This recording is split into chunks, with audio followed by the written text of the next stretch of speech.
everyone, and welcome. I'm about to get started. We're gonna make some homemade biscuits today, and my husband actually got up this morning and made some. So this is what you're gonna want them to look like at the end. So definitely watch and see. So some of you are gonna be really annoyed by me in this video because I'm not going to necessarily be able to give you exact measurements. And the reason why is because this is a little bit more of an art than it is of a science. So if you like baking and have always hated making biscuits, that's why. Because biscuits are a little bit more like cooking and less like baking. So let me go ahead and get started. I'll be able to give you kind of some slight measurements and ratios, but it's not going to be perfect. So I recommend that you start with your favorite flour. Mine is King Arthur. It's just really consistent. They do a really good job and I really love it, and I just buy it in bulk and then stick it in this container. You're going to want to have some sort of fat. So I use ghee because it's a little bit cleaner when you're making biscuits, but you can also use lard or Crisco or what have you. And you can, if you use the butter Crisco, it'll give it kind of a buttery flavor. But the ratios for everything that I'm going to show you are going to be about the same. And so what you want is you want about a cup of flour and then a tablespoon of lard for each thing. So lard or fat. It's fat. So I do not measure anymore because it's just not, it doesn't really work. So it's more of a look and a feel. So I am just going to make a small batch because my husband made some today. 1 cup of flour is going to make about 4 biscuits. So just to kind of give you an idea, that is what it'll be. And I don't know why I have this tickle in my throat. Let me grab a sip of coffee real quick. All right, so as you come on, please say hi in the comments. It helps me say hi back because I have a really hard time keeping up with all the comments. So you're just gonna put your flour in here and add your fat. Mine is a little watery today because it's hot, and since it's ghee, it's gonna melt a little, but that is okay. Let me find where he put my pastry blender.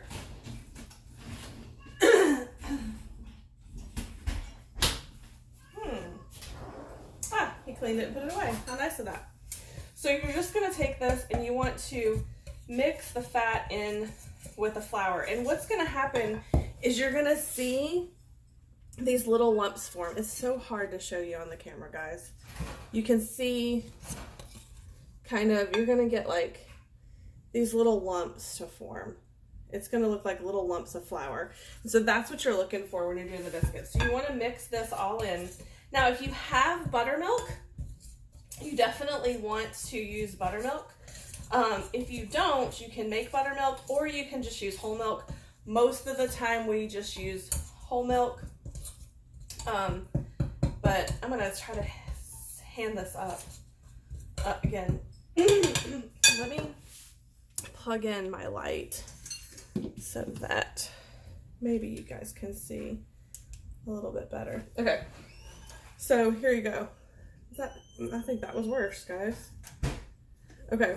So you should see little lumps that have formed in the flour, and that's what you're looking for, and you want it to be lumpy. So it's going to look a little bit like lumpy mashed potatoes is kind of what you're going for. So let me turn on another light and see if that helps. All right. Okay.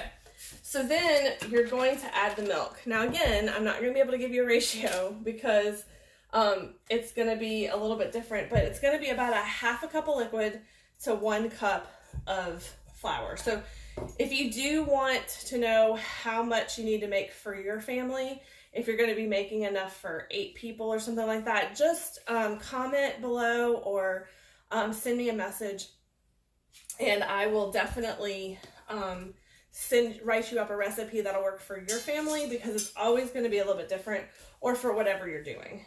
So I pour a little milk in until this is going to be about a 1/2 cup to the cup mixture that I have so far.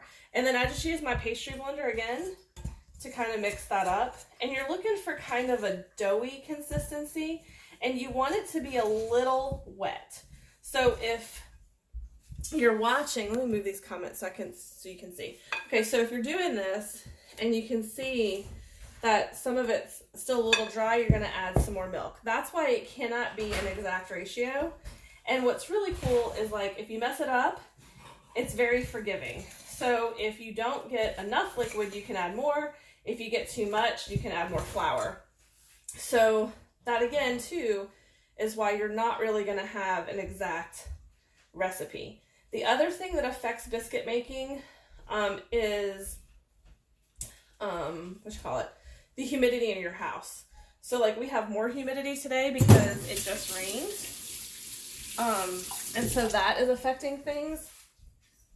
But if you have less humidity, you might have to add more liquid. So you're going to sprinkle a little flour on the mat. And I love this mat from Pampered Chef because it lays flat even if it's been rolled up in the drawer.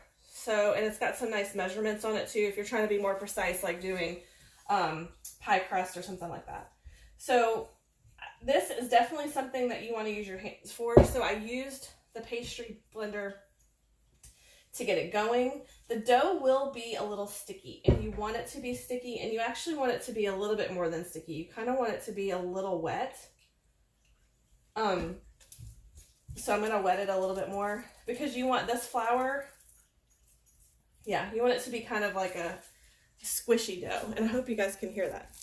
That squishy kind of Play-Doh-y kind of wet Play-Doh is what you're going for. So then you're just going to dump this out on here, and I do what's called drop biscuits. You can do drop biscuits where you take the a spoon and drop them, or you can cut them. So and I do kind of a hybrid. So all you want to do is you don't want to mess with this dough too much. You just want to make sure that you've got flour kind of all over it, and then you're going to pat it out. I don't roll my biscuits. And if you want them higher, you're going to want to pat it out a little high. If you want them thinner, then you'll pat them out a little low. But that's all you do right there. You don't want to do too much. Biscuits that are hard have been overworked, which is also why I don't roll them. My grandmother taught me this. So let me get out my biscuit cutter. And then you're just going to make sure you have quite a bit of flour on the edge of the biscuit cutter, and then you're just going to cut them out like that. And so you have your biscuit. And then you would have preheated the oven to 450, and you bake them until they're golden brown. And so for everybody's oven is going to be a little bit different. But it usually takes anywhere from 12 to 15 minutes. So it just depends on what your oven is. It may take a little longer, it may take a little more. You definitely want to watch them. Also, biscuits are kind of like cookies. When you think they're almost done, take them out. Because when you take them out, they'll actually continue to cook on the on the sheet pan, and you definitely don't want to overcook them. So this dough should feel really light in your hand, and then I'm just going to make this last biscuit right here. If you over squish dough, it will get hard. So if you've ever had somebody make biscuits for you and they turned out really hard, that's what happened. They were just overworked.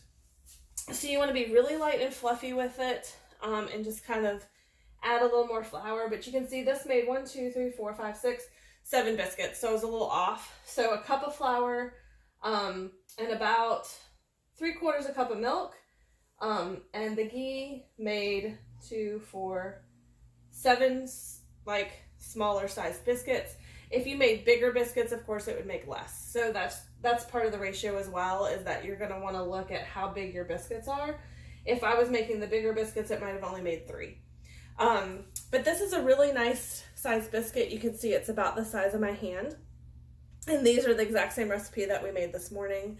If you have questions, please leave them in the comments or send me a message. I'm here to help you have more success in your kitchen, and I will see you next time.